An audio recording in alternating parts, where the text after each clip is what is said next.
চমৎকার ফ্ল্যাট আছে, পুরো মুম্বাইকে এখান থেকে দেখতে পাবেন। পুরো শহরে এর থেকে সস্তায় ফ্ল্যাট আর পাবেন না। এই নিন ফার্নিচার আপনার, বসে থাকুন, টিভি দেখুন। দেখুন, আমি কাজের জন্য বেশিরভাগ সময় পুনেতে থাকি, তো মহিলাদের জন্য এই সোসাইটিটা সেফ তো? 100% সেফ। সিসিটিভি ক্যামেরা আছে, 24 ঘন্টা সিকিউরিটি গার্ড আছে, আর কোনো সমস্যা হলে আমিও তো আছি না। হ্যালো। হ্যালো দেবজানি, শোনো, আমি এখানে পার্লাতে এসেছি। এখানে একটা সুন্দর ফ্ল্যাট দেখেছি, তোমার পছন্দ হবে। Thank you so much Rakesh, finally আমি নরক থেকে মুক্তি পাবো। আচ্ছা শোনো না, আমিও ফ্ল্যাটটা দেখবো একটু। হ্যাঁ, অফকোর্স দেখবে। একটা কাজ করো, এক্ষুনি চলে এসো, ঠিক আছে? আচ্ছা শোনো, আলমারির মধ্যে আমি একটা ফাইল রেখেছি, ওখানে ডকুমেন্টস আছে এগ্রিমেন্টের জন্য, ওটাও নিয়ে আসবে। যদি ফ্ল্যাট পছন্দ হয় তো আজই এগ্রিমেন্ট করে নেবো। ওকে, এক মিনিট। রাকেশ, কোথায় রেখেছো ফাইল? আমি পাচ্ছি না তো। আরে ভাই, আমি তোমার জন্য একটা গোটা ফ্ল্যাট খুঁজে ফেললাম আর তুমি একটা ফাইল পাচ্ছ না? আর দেখতে পাচ্ছি না তো। না, কোথায় দেখছো দেবজানি? ডান দিকের আলমারির সেকেন্ড ড্রয়ারটার মধ্যে দেখো। পেয়ে গেছি পেয়ে গেছি। ওকে ওকে, ওই যে এগ্রিমেন্টের ফাইল, ওটা তো? পেয়েছো? চলো ঠিক আছে, ব্যাস আমি এখনই নিয়ে বেরোচ্ছি। ঠিক আছে, নিয়ে এসো। হ্যালো দেবজানি,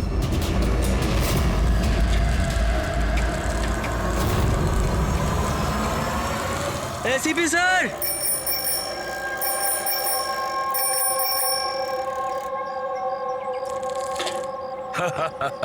আরে জিমি, কেমন আছো বাবা?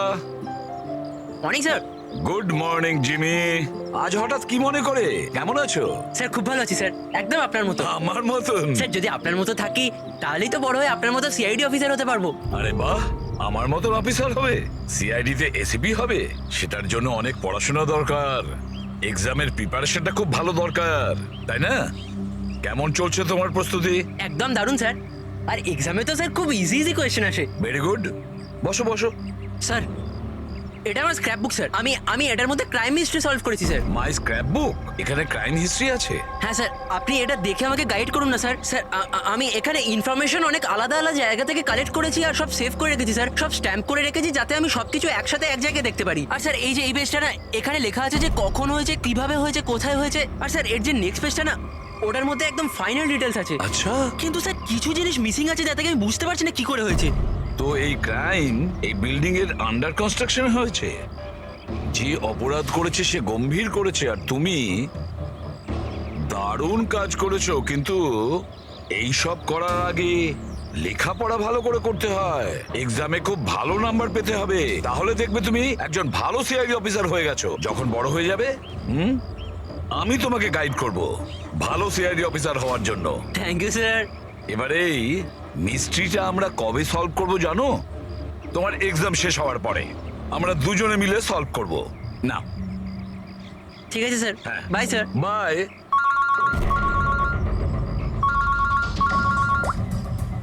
হ্যাঁ দয়া, কোথায়?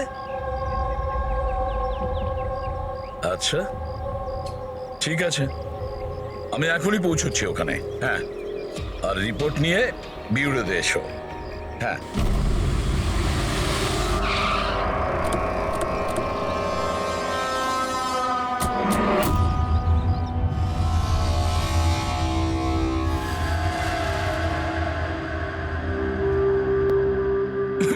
দেবজানি,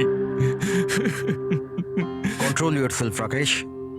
রাকেশ কন্ট্রোল। রাকেশ সামলাও নিজেকে নিজে। রাকেশ দেখুন না কি হয়ে গেল। এখন তদন্ত চলছে, আমি বাইরে গিয়ে কথা বলছি। আমি বাইরে গিয়ে কথা বলছি, তোমরা ওকে বাইরে নিয়ে যাও। আরে আমি তো বললাম কথা বলবো। চলো যাও। রাকেশ, কন্ট্রোল ইয়োরসেলফ, সব ঠিক হয়ে যাবে।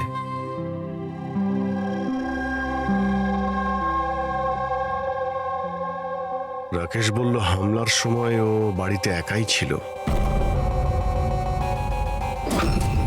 প্রচুর রক্ত বেরিয়েছে।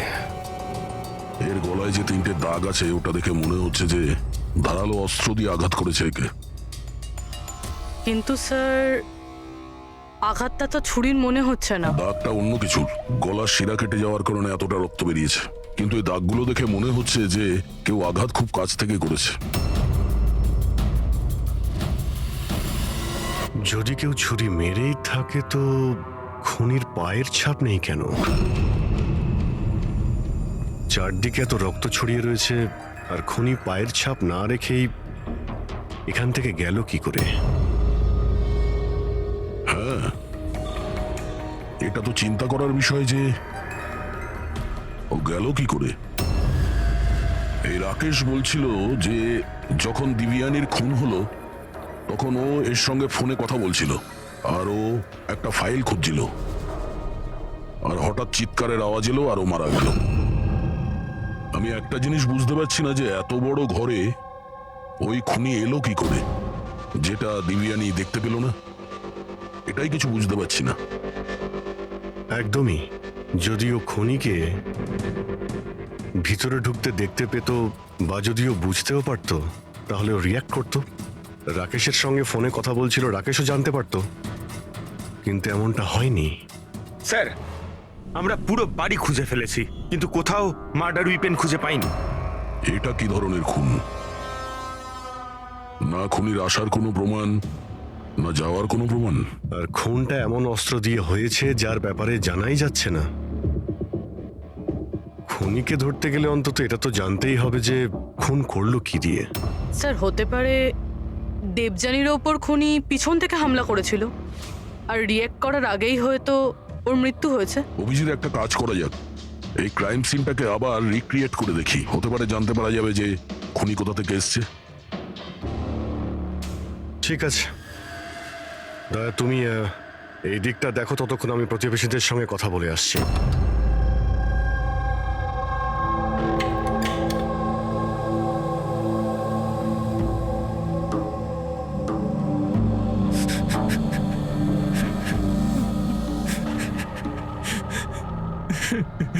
স্যার, যেই আমার বউকে খুন করে থাকুক ওকে ছাড়বেন না। নিজেকে সামলাও, খুনি অবশ্যই ধরা পড়বে। এই সামনের ফ্ল্যাটটা কার? স্যার এটা আমার ফ্ল্যাট। আপনি স্যার আমি অভিষেক আর এটা আমার ওয়াইফ প্রিয়া। Hi sir. আমরা এখানেই এই ফ্ল্যাটের সামনেই থাকি। 9:30টার সময় যখন এই খুন হয় তখন আপনারা কোথায় ছিলেন? স্যার আমরা এই করিডোরেই ছিলাম। আমরা ব্যাস ঘরের দিকে যাচ্ছিলাম আর জোরে চিৎকার শুনলাম। হ্যাঁ স্যার, খুব জোরে। তখন আমরা এখানেই দাঁড়িয়ে গেলাম। এখানেই ছিলেন আপনি করিডোরে? হ্যাঁ স্যার। তখন ওই সময় কি কাউকে যেতে বা আসতে দেখেছিলেন? না স্যার, আমরা তো কাউকেই দেখিনি। নো।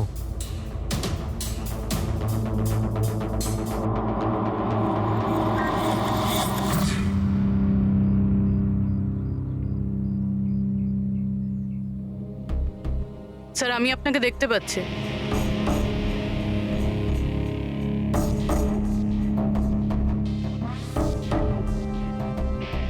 আমি আপনাকেও দেখতে পাচ্ছি।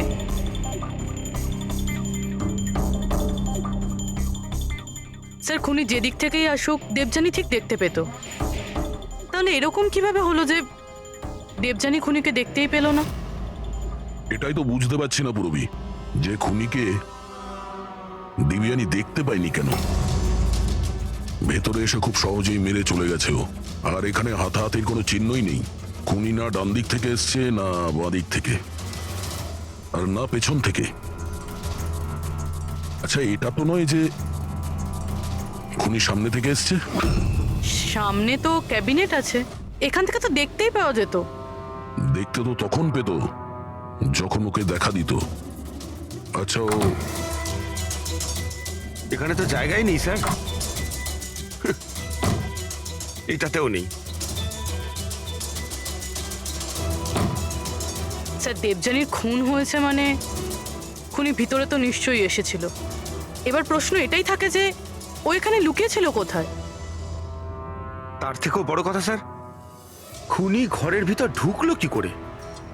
না কোনো জানলা ভাঙা আছে, না কোনো কাঁচ ভাঙা আছে, আর না তো দরজাটা নিয়ে কেউ কিছু করেছে।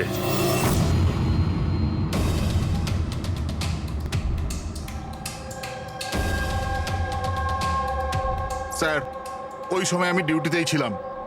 এ কখন হলো আমি জানি না স্যার। তোমার কাউকে সন্দেহ হয়? একদম নয় স্যার। স্যার ওর সাথে তো একদিন না একদিন এটা ঘটতোই। কেন? এটা কেন বলছেন আপনি? নম্বরের ক্যারেক্টারলেস মহিলা ছিল ওর ঘরে। জানি না কত লোকের আসা যাওয়া লেগেই থাকতো। রাকেশ এই ফ্ল্যাটের চাবি কার কার কাছে থাকে? স্যার একটা চাবি তো ঈশান বাবুর কাছে থাকে, উনি সোসাইটির চেয়ারম্যান। আর একটা চাবি সিমরানের কাছে আছে, যে দেবযানীর ছোটবেলার বন্ধু, আর ওই আমাদের ফ্ল্যাটটাকে রেনোভেট করেছিল। না বলে একমাত্র ওই আছে যে বাড়ির ভেতর ঢুকতে পারে। একটু সিমরানকে ডাকো। আমি এই সোসাইটির চেয়ারম্যান ঈশান, আর ইনি আমার স্ত্রী ভূমি। স্যার, এই মহিলার জন্য পুরো সোসাইটি বিরক্ত ছিল। স্যার ব্যভিচারের সমস্ত সীমা পার করে দিয়েছিল স্যার। না জানে ওর কতগুলো প্রেমিক ছিল। আমার তো মনে হয় স্যার নিশ্চয়ই কোনো না কোনো প্রেমিকই ওর হত্যা করেছে। এক মিনিট। আমরা শুনেছি যে উনি খুবই সাধারণ হাউস ওয়াইফ ছিলেন। স্যার ও বিবাহিত ছিল, কিন্তু নিজের স্বামী রাকেশের সাথেও থাকতো না। এক্সকিউজ মি, আপনি প্লিজ আমার গাড়িটা পার্ক করে দেবেন? Yeah sure. Yeah.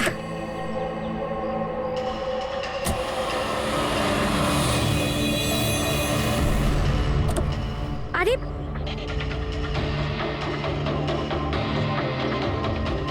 Thank you. What's your name? Abhinav. কোথায় থাকেন আপনি? ব্যাস এই বিল্ডিংয়েই। Thank you so much.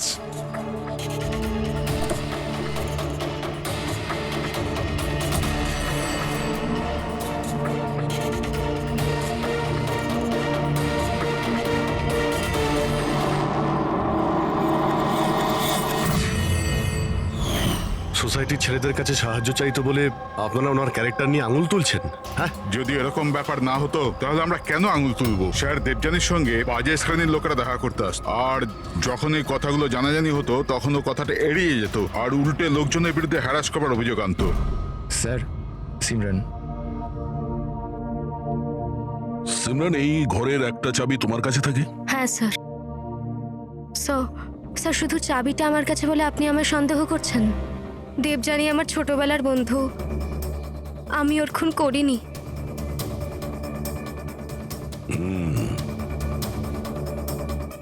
Rakesh, এই ঘটনার ব্যাপারে দিব্যানীর বাড়ির লোককে ইনফর্ম করেছো তো? আমি ওর ছোট বোনকে ফোন করেছি স্যার, ও হয়তো আসছে। আপনি জানেন ও 10 জন লোকে লাভ কার্ড দিয়েছে। লাভ কার্ড? ওটা তো আমিও জানতাম না, যখন আমার হাজব্যান্ডকে দিল তখন আমি জানতে পারলাম। আপনাকেও? আপনি সবাইকে জিজ্ঞেস করতে পারেন স্যার। কি একদম আর ঠিক। দেখুন, ওই কার্ডটা কি আমরা দেখতে পারি?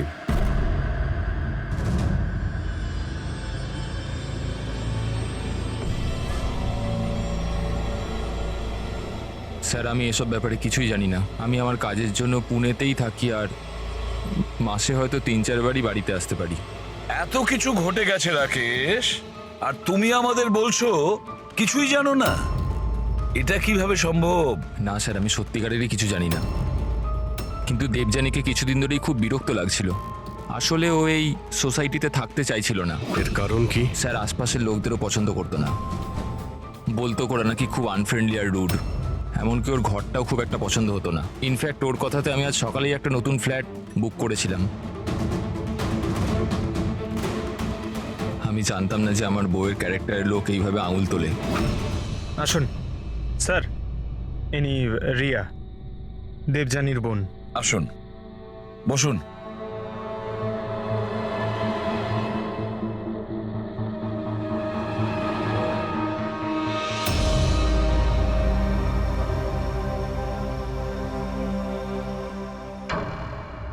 স্যার আমি আপনাকে একটা কথা বলতে চাই।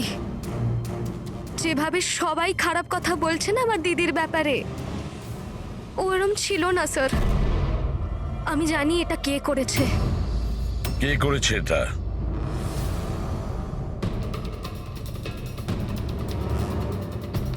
স্যার আসলে বিয়ের আগে দিদির একটা বয়ফ্রেন্ড ছিল, নীলেশ নাম ছিল।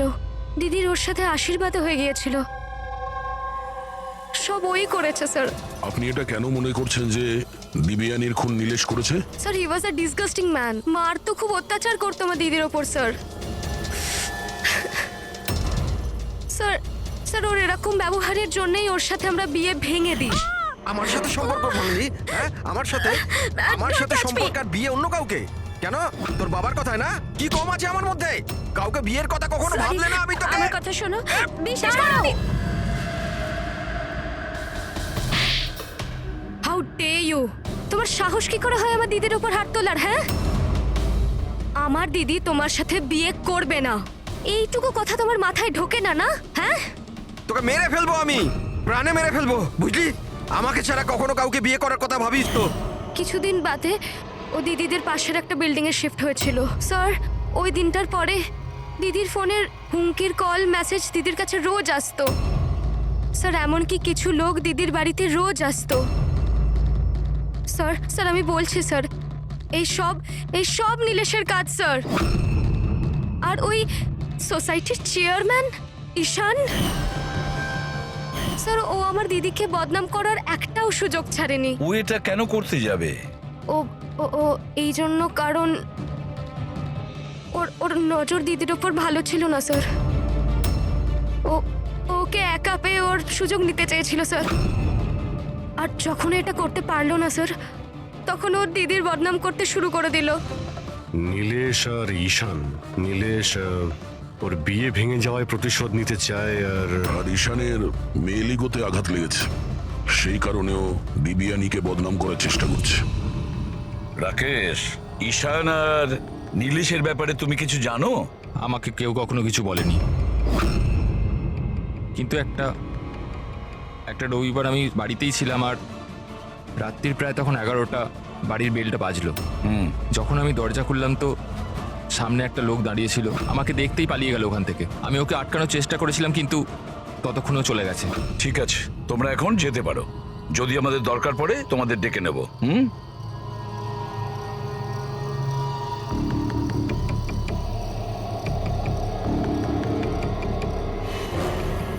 ঈশান, নীলেশ আর সেই লোকটা যে রাত্রিবেলা দেবযানীর ঘরে এসেছিল, খোঁজ নিতে হবে এই তিনজনের ব্যাপারে। হতে পারে খুনি এই তিনজনের মধ্যেই কেউ। তবে যেই হোক, দেবযানীকে কিভাবে খুন করলো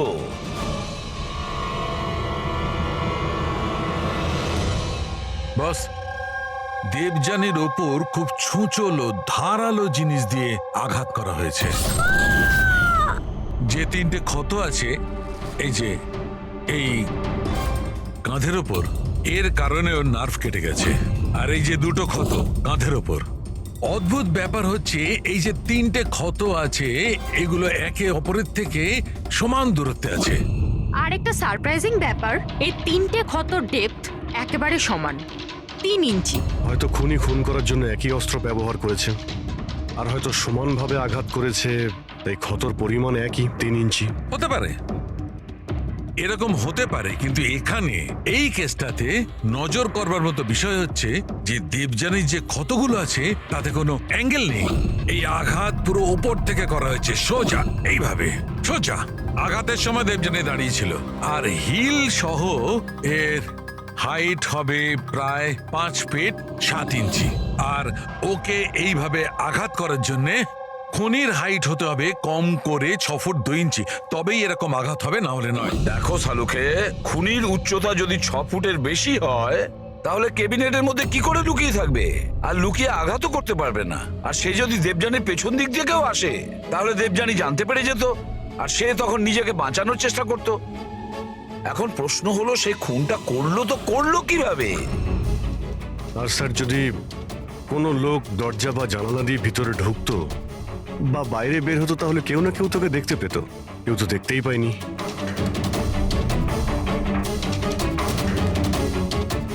এই খুনি দেবযানীর কাছে পৌঁছলো কিভাবে? আর তাছাড়া দেবযানী টেরও পেল না। আর তারপরে এমন কোন অস্ত্র ব্যবহার করেছে ওই খুনি যে এইভাবে আঘাত করতে পারে?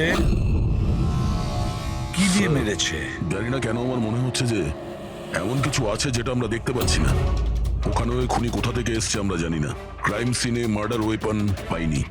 এমন মনে হচ্ছে যে ওই যে ক্যাবিনেট আছে স্যার, ওর মধ্যেই দিবিয়ানের মৃত্যুর রহস্য লুকিয়ে আছে স্যার। আবার গিয়ে একবার দেখা যাক স্যার, কোনো প্রমাণ পাই কিনা। ঠিক বলেছো দয়া।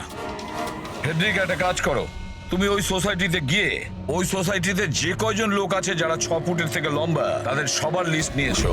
আর তাছাড়া এটাও খবর নাও যে দেবযানীর বাড়িতে রাত্রি 11টার সময় কে এসেছিল যে রাকেশকে দেখে পালিয়ে গেছে। দেবযানীর পুরো ফোন রেকর্ড চেক করো, ল্যান্ডলাইনের রেকর্ডও আর মোবাইল ফোনের রেকর্ডও। আর আমরা এই ঈশান আর নীলেশের সঙ্গে কথা বলি।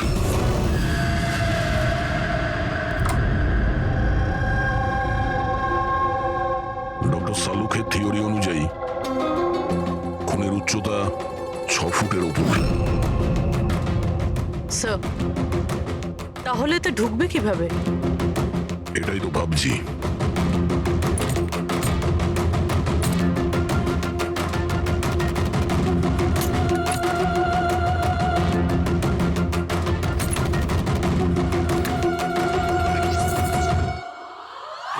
স্যার এই সেলফের ভেতর তো দেখছি ভালোই জায়গা রয়েছে। আপনার মতো লম্বা চওড়া লোকও এর ভেতর ঢুকে যেতে পারবে। ওটাও দেখে নিচ্ছি।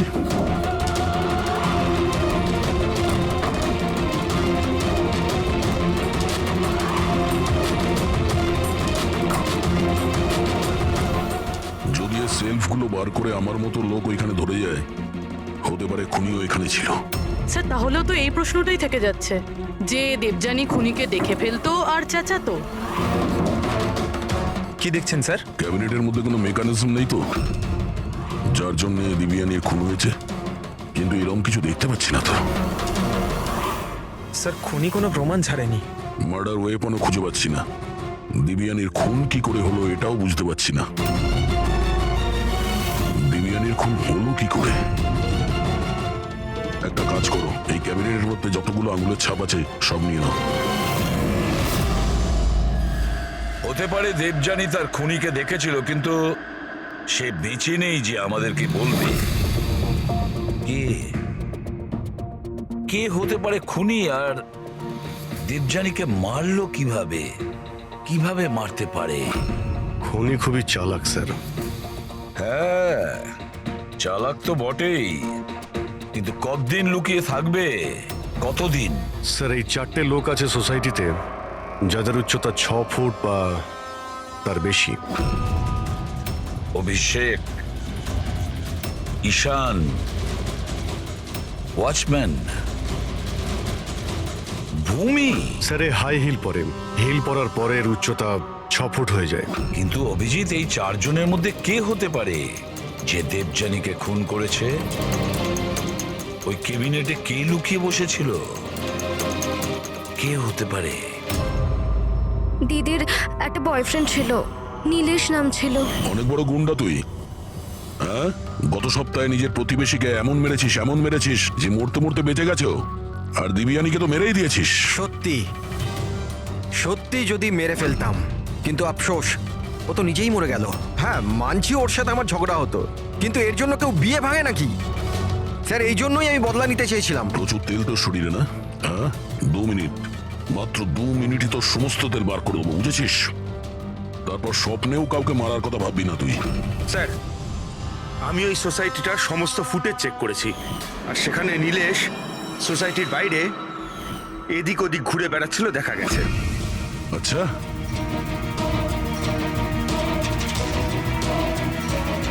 কি করতে যেতিস ওখানে?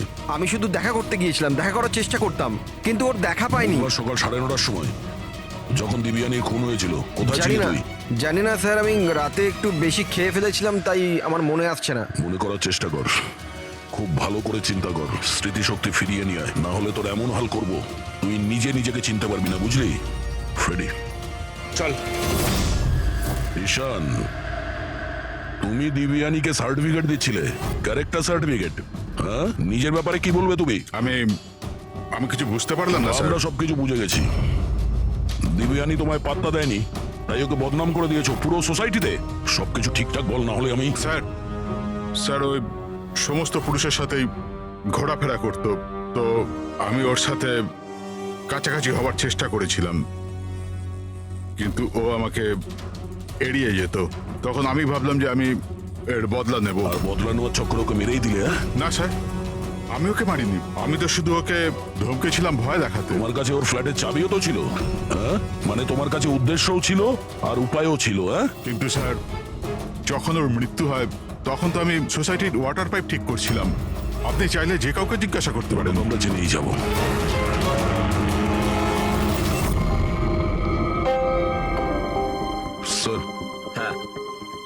ঈশান আর নীলেশ এদের দুজনের মধ্যে কেউ একজন খুনি হতে পারে স্যার।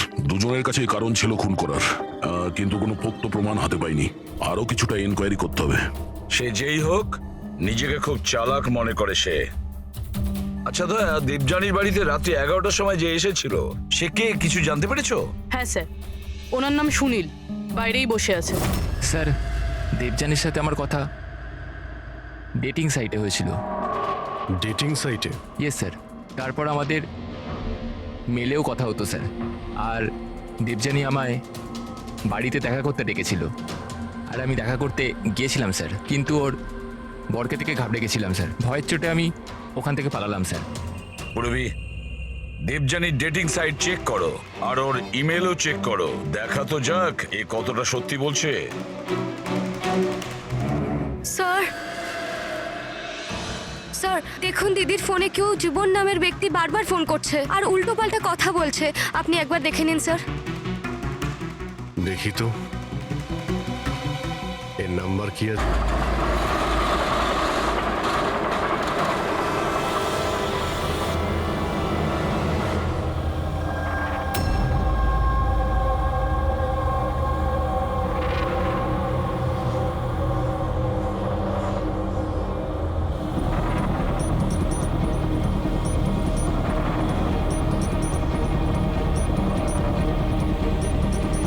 আরে ঠিক করে কাজ কর না। আরে বললাম না এত তাড়াতাড়ি কাজ হবে না। আমরা তোমরা কি বিল্ডারের লোক হও আর যেই হও, বললাম তো এত তাড়াতাড়ি কাজ হবে না। সময় তো তোর শেষ হয়ে এসেছে, বুঝলি? আগে এটা বল, দিবিয়ানিকে কিভাবে জানিস তুই? দেবযানী? হ্যাঁ, কে দেবযানী? একদিন অন্তত 10 বার ফোন করতেই আর বলছিস এখন কে দিবিয়ানি? স্যার কারা আপনারা? আমরা তারাই যাকে দেখে অপরাধী কাঁপে, CID. Sir sir sir sir, আমি কিচ্ছু করিনি। আমি সত্যি বলছি, আমি কিচ্ছু করিনি। কিচ্ছু করিসনি? দিবিয়ানির খুন করেছিস আর বলছিস কিছু স্যার, করিসনি? আমি দীপিকা আছি স্যার, আমি খুন করিনি, বিশ্বাস করুন স্যার। ফোন না করলে 10 বার করে ফোন করতিস কেন? স্যার অ্যাকচুয়ালি আমি দেবজানুর নাম আর নাম্বার পেয়েছিলাম, সেই জন্য মাঝে মধ্যে ভেবেছিলাম বিরক্ত করবো, আর কিচ্ছু নয় স্যার, বিশ্বাস করুন, আর কিচ্ছু নয়। কে দিয়েছে তোকে এই নম্বর? আমি সত্যম কমপ্লেক্সে কিছু কাজের জন্য গিয়েছিলাম, তো বাথরুমের দেওয়ালে ওর নাম আর ফোন নাম্বার লেখা ছিল স্যার। তো আমি ওকে ফোন করি, কিন্তু আমাকে বকতে থাকে।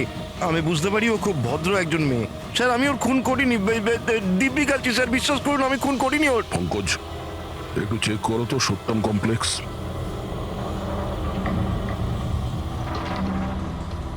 স্যার এটা তো কমার্শিয়াল বিল্ডিং, অনেক অফিস রয়েছে এখানে। ও, নিশ্চয়ই ওখানে রোজউড সোসাইটির কেউ আছে যে সত্যম কমপ্লেক্সে কাজ করে, যে দিবিয়ানিকে একটু বেশি ঘৃণা করতো।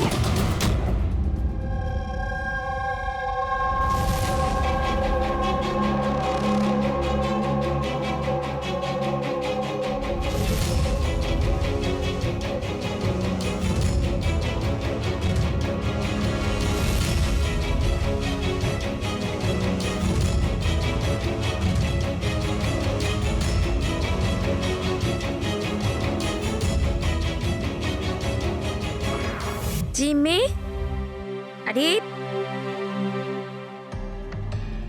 জিম্মি বাবা, এইসব কি করছো তুমি? সামনে তোমার পরীক্ষা আছে। দেবযানীর মার্ডার মিস্ট্রি সলভ করছি মা। কি? আগে ম্যাথের কোয়েশ্চেন পেপার তো সলভ করো। আমি কিছু বলছি তোমার। মা, প্রথম পেপারটা ফিজিক্সের, আর এই মার্ডারটা কিছুটা ফিজিক্সের লজিক কাজ করেই হয়েছে। তোমার এই লজিক না, এতে আমি বিরক্ত হয়ে গেছি। এখন এই লজিক গিয়ে তুমি এসিপি স্যারকে বোঝাবে, আর তারপর উনি আমায় ফোন করে তোমার নামে নালিশ করবেন। মা, যখন এসিপি স্যার আমার কমপ্লেন করবে না, তখন ওনার সামনেও এমনি একটু বকে দিও। হ্যাঁ, সিআইডি অফিসার হওয়ার কথা বলছো আর নিজের মাকে মিথ্যে বলার ট্রেনিং দিচ্ছ, তাই না? এখন আমি গিয়ে এসিপি স্যারকে এটা নালিশ করবো, দাঁড়া। মামা, আমি জানি তুমি স্যারের কাছে নালিশ করবে না, আচ্ছা, কারণ তুমি তো ওয়ার্ল্ডের বেস্ট মম, তাই না মা? না না, আরে ছাড়, আরে জিবি, আরে তুমি বলবে না মা। আরে না না না, তুমি বলবে না, তুমি বল মা। আমি গিয়ে এখনই বলছি, এখনই দাঁড়িয়ে যা। বলবে না।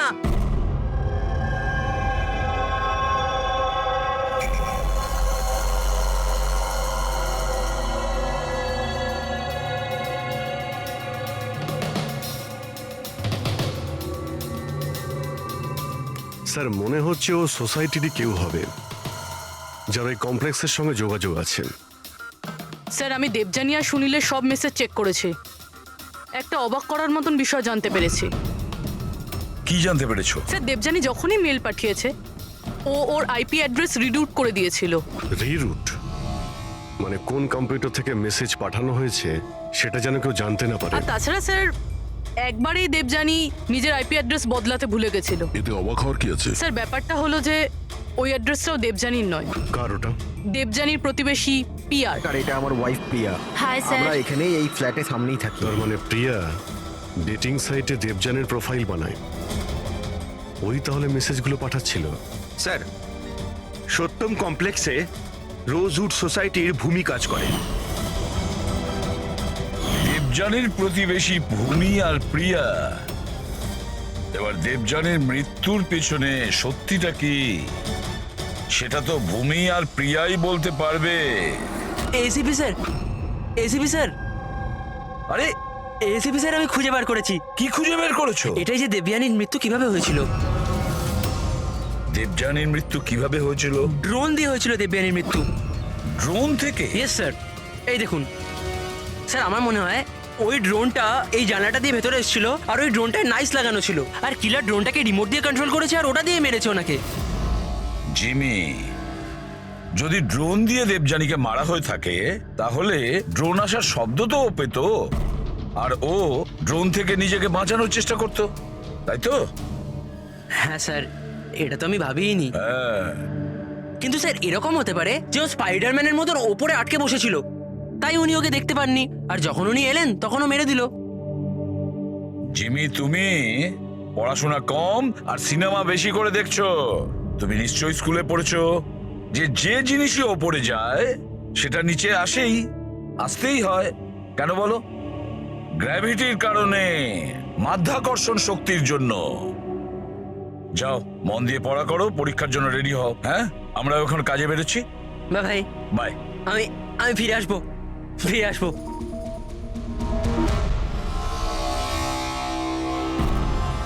কিছু বলছেই না।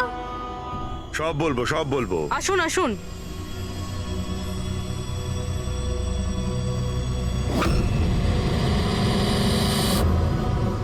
স্যার আমাদেরকে এখানে কেন রাখা হয়েছে? খুব শখ ছিল তোমার না ডেটিং সাইটে অন্যের প্রোফাইল বানানো? হ্যাঁ স্যার আমি কিছু বুঝতে পারলাম না। তোমাদের লজ্জা হওয়া উচিত। একজন মেয়ে হয়ে আরেকজন মেয়েকে তোমরা বদনাম করতে চাইছিলে। তুমি দেবযানীর ডেটিং সাইটে নকল প্রোফাইল বানিয়েছিলে, লোকেদের মেলও করেছিলে যাতে ওর বদনাম হয়। স্যার আপনাদের কোথাও নিশ্চয়ই ভুল হচ্ছে। প্রমাণ আছে আমাদের কাছে। তুমি তোমার আইপি অ্যাড্রেস চেঞ্জ করোনি পিয়া। কিন্তু আমাকে কেন ডাকলেন এখানে? আপনাকে? আপনি তো দেবযানীর নাম আর নাম্বার বাথরুমে লিখে দিয়েছিলেন। না স্যার, আর আমি এরকম কেন করব? আচ্ছা, ওই সুইপারকে ডাকবো যাকে টাকা দিয়েছিলে তুমি এই সব কাজ করার জন্য? হ্যাঁ স্যার এইবার তো পরিষ্কার, এই দুজন মিলেই দেবযানীকে মেরেছে। হ্যাঁ অভিজিৎ, এদের উপর ব্যবস্থা নেওয়া শুরু করা যাক। না স্যার, প্লিজ আমাদের ওপর বিশ্বাস করুন, আমরা ওকে মারিনি। স্যার আমরা দুজন মিলে ওকে বদনাম করার চেষ্টা নিশ্চয়ই করেছিলাম, কিন্তু আমরা ওকে মারিনি। হ্যাঁ স্যার, আমরা চাইতাম যে ও এখানে যেন না থাকে, তাই জন্য এসব করেছিলাম আমরা। কিন্তু যখন ও চলেই যাচ্ছিল, তাহলে আমরা কেন ওকে এভাবে মারতে যাব? কিন্তু তোমরা কেন চাইছিলে না যে ওই সোসাইটিতে থাকুক? হ্যাঁ স্যার দেখুন, এরকম যে দিব্যানী বেশিরভাগ সময় বাড়িতে একা থাকতো আর সোসাইটির সব ছেলেরা ওর সুন্দরতার প্রশংসা করত, তো আমরা একটু ইনসিকিউর হয়ে গেছিলাম যে আমাদের হাজবেন্ডসরাও ওরকম না হয়ে যায়। বিশ্বাস হয় না যে একজন মেয়ে হয়ে তোমরা একটা মেয়ের সঙ্গে এইরকম ব্যবহার করতে পারলে। এবার বাকি কৈফিয়ত হাজতে গিয়ে দিও। এতে নিয়ে যাও পুরবি। যান যান আপনারা যান। চলো।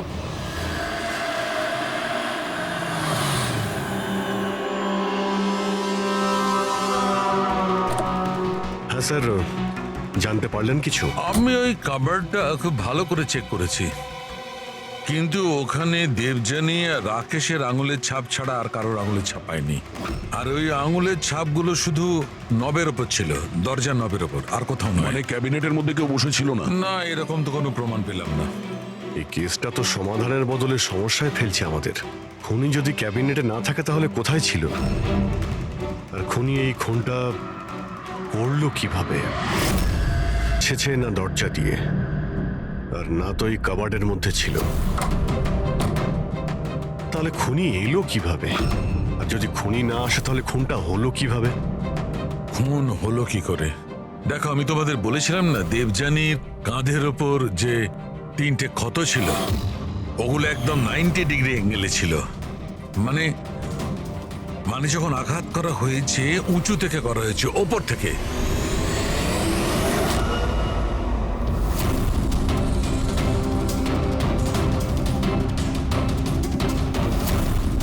উপর থেকে নিচে। ফ্রেডরিক, তুমি এই লাইটগুলো অন করো তো। আরে 3টে বাল্ব তো জ্বলছেই না, ফিউজ হয়ে গেল নাকি এগুলো? ফিউজ তো উঠতে পারে না, ঝাড়গুলো নতুন, এর মধ্যেই লাগানো হয়েছে। দেবযানীর কাঁধের উপরে 3টে ক্ষত ছিল, আর এটা 3টে বাল্ব অফ। ফ্রেডরিক, তুমি এগুলো নিচে নামাও তো। বোধহয় দেবযানীর মৃত্যুর রহস্য এর মধ্যেই রয়েছে।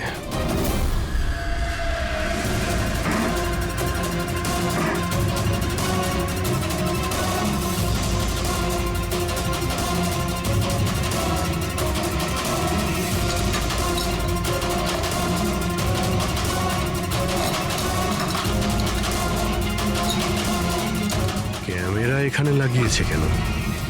এই হচ্ছে ওই হাতিয়ার যা দিয়ে খুন হয়েছে, রক্ত লেগে আছে এতে। আর এই দ্বিতীয়টা, আর এটা এই তারের সঙ্গে যুক্ত করে রেখেছে, আর এর সাহায্যেই এটা তীরের গতিতে নিচে নামে,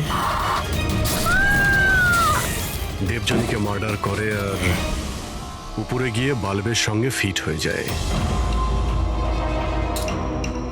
স্যার, এটাতে সেন্সারও আছে। মনে হচ্ছে যে ওয়াইফাই দিয়ে, কোনো রিমোট দিয়ে বা অ্যাপের মাধ্যমে চালানো হচ্ছে। কেউ তো এই ক্যামেরা দিয়ে দিবিয়ানির উপর নজর রাখছিল, ওর প্রত্যেকটা চালচলনের উপর। আর যেই দিবিয়ানি এই রুমে এসছে এই ঝাড়ের নিচে, ওর অ্যাপের সাহায্যে এই হাতিয়ারকে নিচে ছেড়ে দিয়েছে, আর সেটা সোজা দিবিয়ানির গায়ে লাগে, ও মারা যায়। আর সেই জন্যেই খুনিকে আমরা না যেতে দেখেছি না আসতে। আর দেখবই বা কি করে? খুনি তো এখানে ছিলই না। ভালো টেকনিক ব্যবহার করেছে খুনি। কিন্তু এরকম করতেটা কে পারে?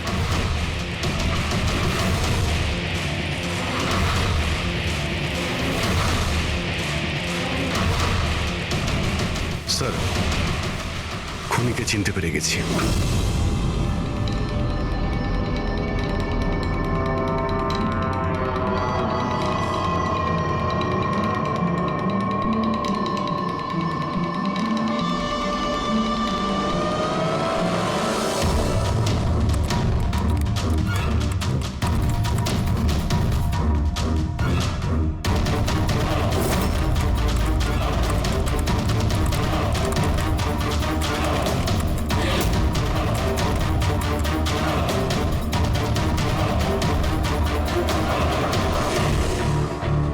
ল্যাপটপ কি করে অন হলো?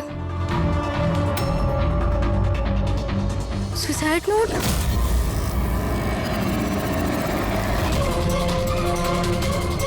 কে?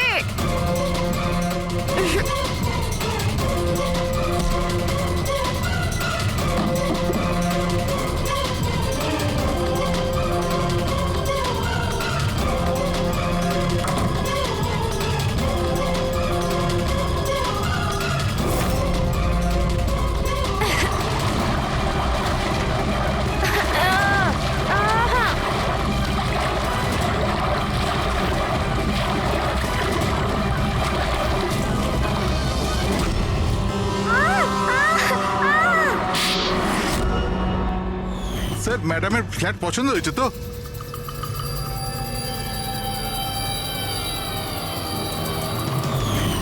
যখনই আমরা এই স্যান্ডেলিয়ারের ওপর মেকানিজম দেখলাম, আমরা বুঝতে পারলাম যে সবের পেছনে সিমরান তুমি আছো। কারণ তুমি দিবিয়ানির ঘরের রিনোভেশন করেছিলে কয়েকদিন আগে। আমি যা কিছু করেছি সব রাকেশের কথাই করেছি, কিন্তু ও এতটাই খারাপ মানুষ যে ও আমাকেও মারার চেষ্টা করেছে যাতে ওর রাস্তা পরিষ্কার হয়ে যায়। কিন্তু তুমি এটা কেন করলে? দেবযানী আমার বন্ধু ছিল ঠিকই, কিন্তু আমি ওকে ছোটবেলা থেকেই অপছন্দ করতাম, কারণ ওর ভালো মানুষের জন্য সবাই ওকে আমার থেকে বেশি অ্যাপ্রিশিয়েট করতো। আমার খুব হিংসে হতো। আর এই রাকেশ আমায় উৎসাহ দিল আর ওকে মারার প্ল্যান বানালো, যেটাতে আমি ছিলাম না। কিন্তু হ্যাঁ, ওর সঙ্গ নিশ্চয়ই দিয়েছি। ডান দিকের আলমারির সেকেন্ড ড্রয়ারটার মধ্যে দেখো। তুমি ইচ্ছে করে ওকে ফাইল আনতে বলেছিলে, এইভাবে ও ঝাড়বাতির সামনে আসে আর অ্যাপের মাধ্যমে তুমি ওকে খুন করে দিলে। আর কি করতাম স্যার? ওই মহিলার সাথে সারা জীবন থাকতাম। জানি না কতজনের সাথে। স্যার ওর ক্যারেক্টার ঠিক ছিল না। বিয়ের পরে ওর 10খানা অ্যাফেয়ার ছিল। আমি তো ছাড়তেই চেয়েছিলাম, কিন্তু ফ্যামিলির প্রেশারের জন্য সেটাও করতে পারছিলাম না। এভাবে কি করে ও আমার জীবনটা বরবাদ করে দেবে? মেয়েদের কোনো শাস্তিও হয় না। স্যার আমি ওর থেকে মুক্তি চেয়েছিলাম, সেই জন্য আমি ওর মৃত্যুকেই নিজের রাস্তা বানালাম আর সিমরানের ছোটবেলার হিংসাকেও কাজে লাগালাম। শুধু একটা সন্দেহের কারণে তুমি ওকে মেরে দিলে? স্যার সন্দেহ ছিল না, আমি জানতাম। শুধু 1-2 নয়, পুরো সোসাইটি ওর কাণ্ডকলাপ আলোচনা করতো। আর আমি নিজেও যখন আমি বাড়িতে থাকতাম তখন রাতের বেলা জানি না অচেনা ছেলেরা ওর সাথে দেখা করতে আসতো। এরকম মহিলার সাথে কেউ কি করে থাকবে স্যার? এটা তুমি কি করেছো রাকেশ? নিজের সহজ সরল স্ত্রী দেবযানীকে সন্দেহ করে ওর প্রাণ নিয়ে নিলে। জীবনের যেটুকু সুখ বাকি ছিল সেটাও তুমি নিয়ে নিলে। এবার তোমরা দুজন জেলের গড়াদের পিছনে পৌঁছতে থাকবে। আইন তোমাদের কঠোরতম শাস্তি দেবে।